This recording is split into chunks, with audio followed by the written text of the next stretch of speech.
Hey everyone, welcome back. And this is another top 10 list this time instead of top 5 like last time.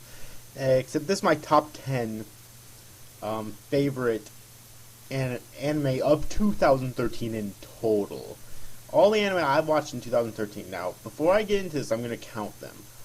I've watched 1, 2, 3, 4, 5, 6, 7, 8, 9, 10, 11, 12, 13, 14, 15, 16, 17, 18, 19, 20, 21, 22, 23, 24, 25, 26, 27, 28, 29, 30. I've watched a total of 30 anime in 2013 in all. So making a top 10 is not an easy thing. Alright. But I'm going to do it right here and right now. My top 10 anime of 2013. Coming in at number 10 is Galilei Dont. I'll keep this brief because I did talk about it in my top 5 of fall 2013.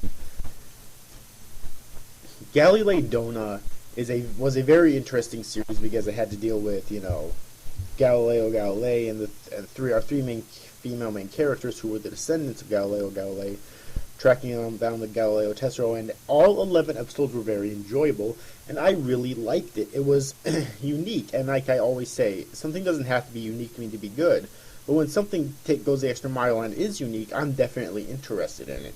And even if it's shit, I can at least say, okay, mate, at least it was unique.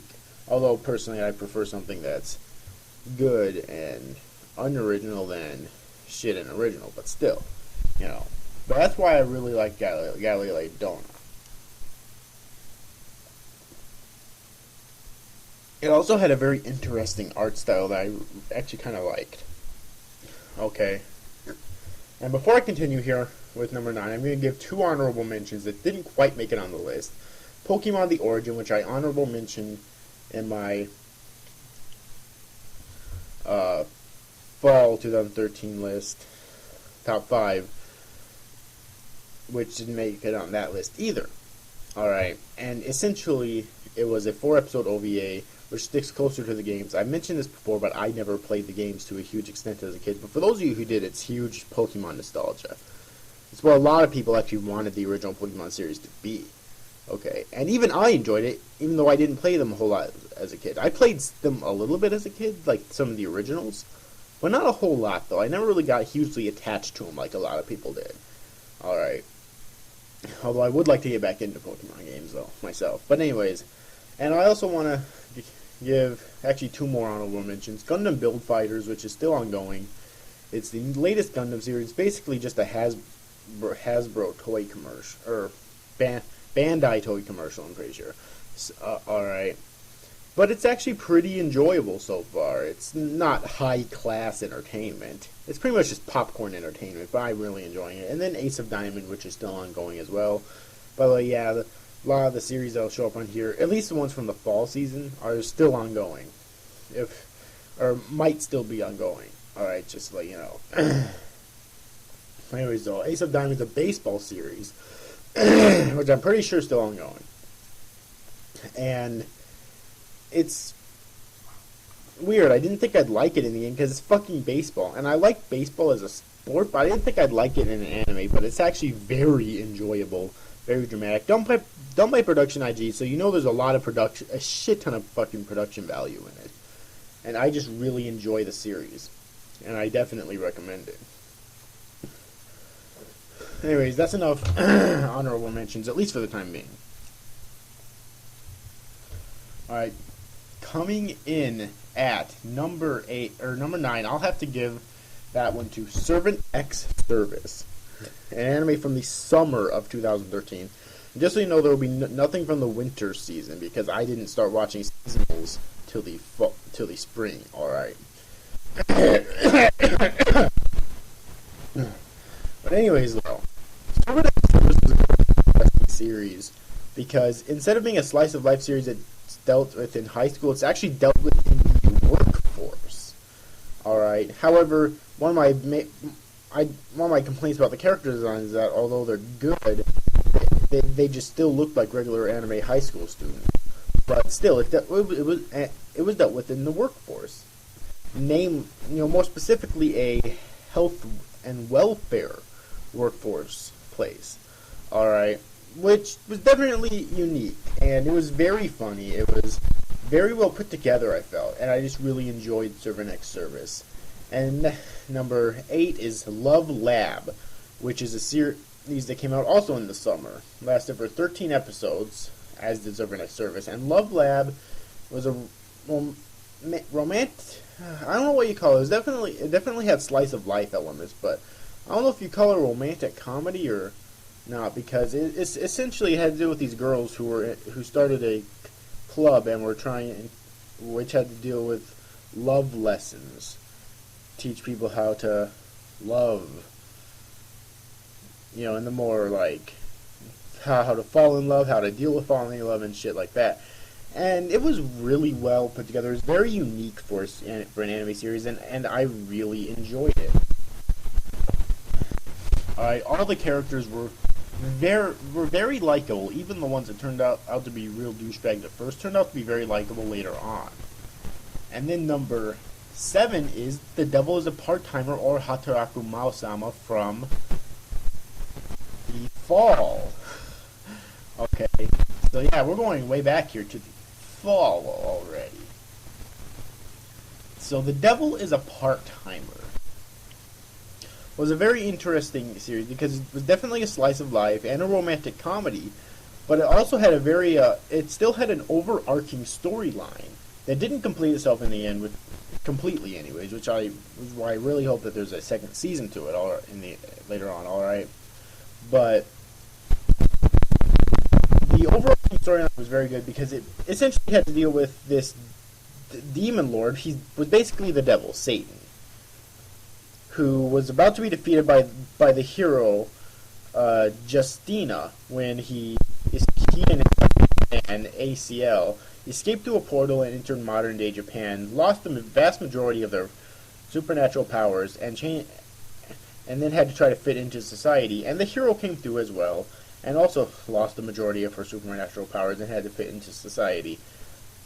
And towards the end of the series, though, it actually does get very dramatic when you think that it's just going to be a standard romantic comedy slice of life series. It actually does get quite dramatic, and the overarching storyline does tend to pop through. Okay. The reason why it's not higher on this list, though, is because it doesn't end, and also because of what they do with some of the characters, like with Lucifer. When he's introduced, he used to be one of Mao's generals, but then he turned against Mao so he could overthrow him, and after he's defeated, he turns into just this like generic, stereotypical like comedy relief character, which I didn't like at all. Okay. So yeah. But other than that, though, The Devil is a very good series. Next up, number 6 is The Severing Crime Edge, or Dansai Bunri no Crime Edge, from the fall season as well. Now, oh my god, The Severing Crime Edge was very unique. It basically dealt with our main character,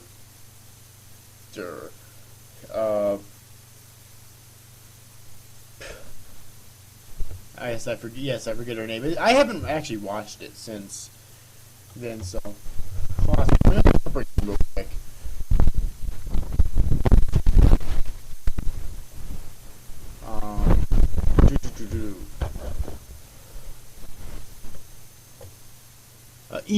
Iwai Musha no Koji. So Iwai is our main character, or it might be Kiri, or the main male, whatever. But Iwai is one of the main characters whose hair has been cursed to be forever uncuttable. Alright, by her ancestor, who was the previous Queen of Hair. However, Iwai is now known as the Queen of Hair. However, Kiri drops upon these scissors, which have the magical ability to cut her hair. So he does cut her hair, and she enrolls in school and everything. However, at the strike of midnight, every single day, her hair will immediately grow back to its original size again. So every day Kiri has to cut her, and that's kind of how their relationship forms, because he loves cutting hair in the first place. Okay, and it's very unique. I mean, he's known as an author because he has these scissors, which are known as killing goods, because it's referenced that he's killing her hair. All right. And there's other authors. There's one with one known as this like professor guy who has a killing good known as the rule book, which he uses to pass judgment on people. But if they're not truly evil, then it refuses to kill them. All right. There's this one with a piano that we never really got into, unfortunately. As well as there's several other authors, and each one is very interesting, all with interesting, unique powers. And this is the only anime series I've ever fucking watched where you can see your main character, Kiri, use a pair of scissors to take the shit out of a fucking bodybuilding dude built like a brick shithouse, wielding a giant fucking hammer. That was fucking awesome. I still remember that fight scene vividly to this day. Okay. And that's why the Seven Crymych comes in at number 6. Alright. Oh boy. We're down to the top 5 now. And number 5 is The Sunday Without God. Oh boy. Yes, The Sunday Without God. It was The Sunday Without God was actually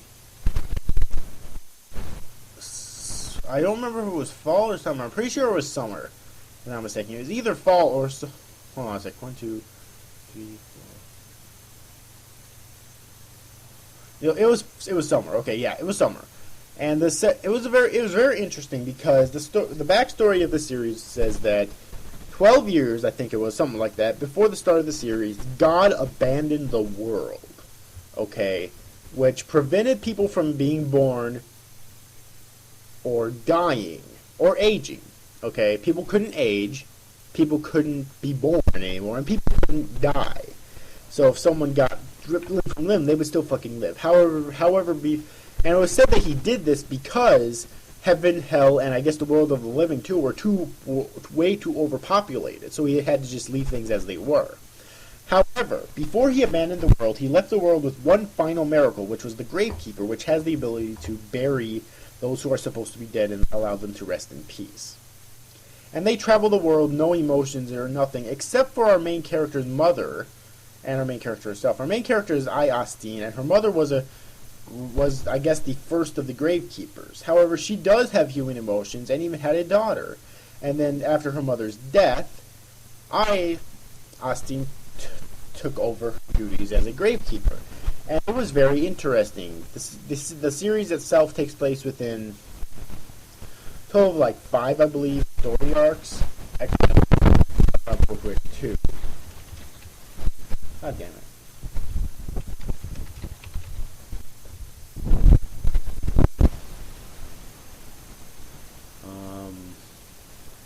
Yeah, 12 episodes in all total, too, by the way. They're all very enjoyable. So yeah, there's the first arc. The first story arc is Valley of Death, which takes place in a total of 3 episodes. The second story arc is Ordis, which takes place in a total of 3 episodes. The second story arc is Gohan Academy, which takes place within a total of 2 episodes. The fourth arc is where Gravekeepers are born, which takes place in a total of just 1 episode.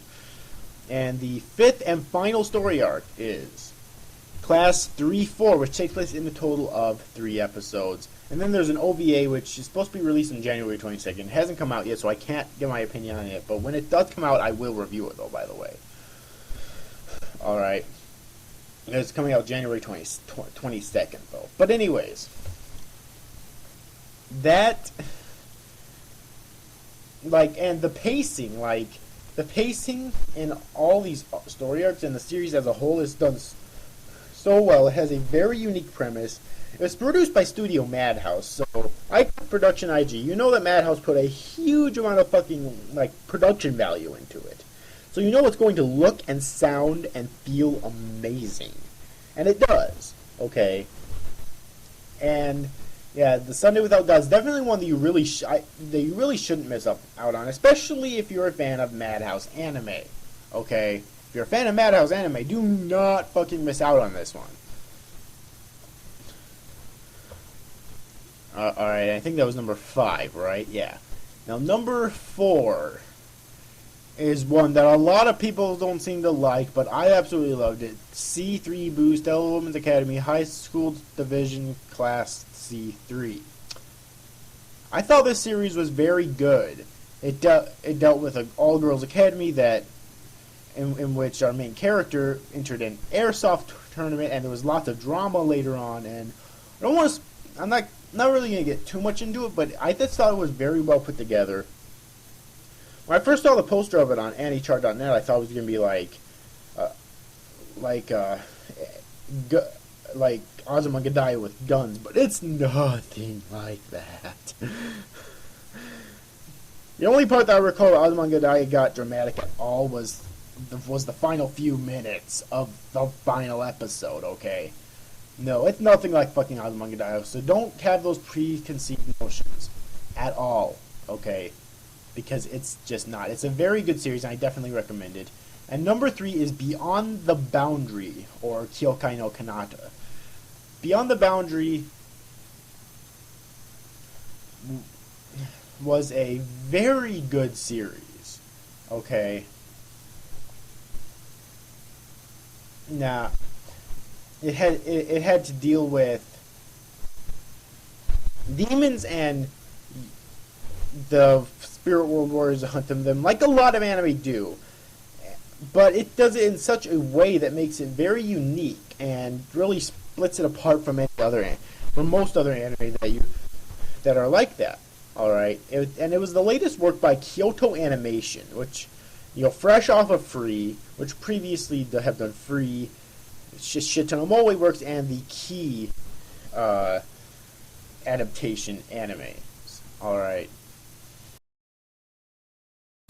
the anime adaptations to key visual novels. Not all of them, but most of them. And when they announced they were going to do a dramatic, romance kind of drama series, a lot of people, including myself, were kind of put off about it and were skeptical, but it turned out so good. Okay? Like, it really did.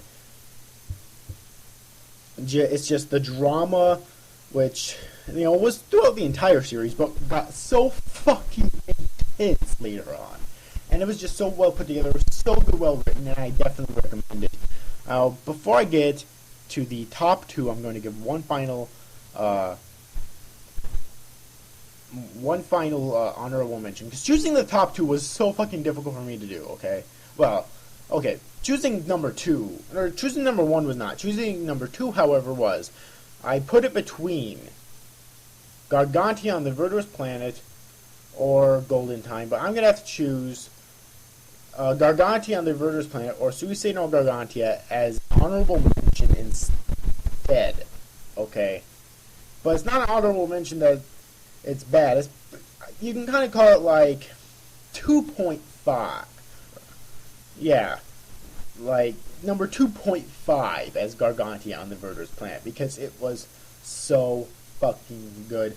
Alright, General Bucci impresses yet again with Gargantia on the Verdurous Planet, an out of this world, mech fighting series, but really it's a romance drama with comedy in it, and this whole drama at the end, and it was just so good. There was 13 episodes in total, plus 2 OVAs, 2 full-length OVAs. So I guess you could technically say 15 episodes in total, and I just loved it. And actually, in the spring of 2014, they're making season 2, as I've recently found out. I'm excited, so fucking excited about that. I'm so totally going to check it out and review it episodically. So yeah, so I definitely recommend you check this out. However, going on to actual number 2, I have Golden Time. I mentioned this as my favorite of the fall season, so I'm not going to get too much into this yet. It's still ongoing. I have a total of 12 episodes out so far. Well, technically it has 13 episodes out so far. I've just watched and reviewed the first 12. Haven't even watched episode 13 yet. But Golden Time is probably, in my personal opinion, the best romantic comedy that I have ever fucking seen, okay? And it's because you love both of the couples. You love both Linda X Bonnery as well as Coco X Bonnery. You know, the creators thus far haven't really shown much of a bias at all towards either one, which is really good. And I think it's almost like every fucking episode or so, you have both Linda and Coco being shown almost the same amount of screen time with Bonnery, so it can develop both of the relationships. And you don't know who's going to end up with who at the end, and I love that about the series. And I really hope that it stays that way. As I've watched so far, up to episode 12, that's actually the halfway point, because I believe it's supposed to end at like episode 24. So it's actually at the halfway point now from what I watched, although episodes are out, it's past the halfway point, but I definitely recommend it though, okay? However, my number one, if you've followed me on this channel almost all year, then you could probably guess, it is Attack on Titan as my number one. It started in the spring. It was actually the first time I ever started reviewing episodically on my channel. I started in the spring, ran through the summer, and like 2 or 3 episodes into the fall as well. The total of 25 like regular episodes, and there was like 2 special episodes and 1 OVA episode, as well as 1 13.5 episode right after episode 13. So in total, you could say there's 30 episodes in all. Although the special episodes, which are comedy episodes with them chibi-fied or shortened, but still 30 episodes in total, if you count all of that. All right, and this series gets a lot of hate, and you know some of the reasons are legit. It does suffer quite a bit in the characters department. You know, there's not a whole lot of character development outside of, you know, Armin gets a shit ton of development. Alright, but not the other characters don't get a whole lot, but they're still likable characters though, and the plot is so good. The violence, the drama, how realistic it is to actual war, you know, and because this is no fucking war here, right? And in actual war, not everyone's going to get the fucking spotlight when they die. In fact, no one is. So it's very realistic in terms of war, and no one's safe from death, except for like the main 3 characters. At this point, I firmly believe that they're the only ones that are truly safe from death. Okay. And then there's the Titan shifters, you know. Freaking Aaron and Annie and Berthold and Reiner being Titan shifters, plus God knows how many fucking other Titan shifters that there are. It is just so fucking good. I honestly think it was done by Wit Studio, which is an offshoot of Production IG, so you can basically say that it's Production IG. All right, and it's just masterfully put together. I honestly think it looks, sounds, and feels incredible. And that first fucking opening. Okay, so that's why Attack on Titan is my favorite anime of the year. And that's all I have to say about in terms of this list. I hope you enjoyed it. It was really fun to make. I'm glad that I started watching episodic anime in 2013 because there was so much good shit that came out of it. And I really hope that 2014 is just as good, if not better. Although I don't see how you could possibly beat 2013 because 2013 was fucking incredible. But who knows? Maybe they'll do it, or maybe they won't. Who knows? But anyways, overall, hope you enjoyed this video, guys. These after guys. Thanks for watching. Bye bye.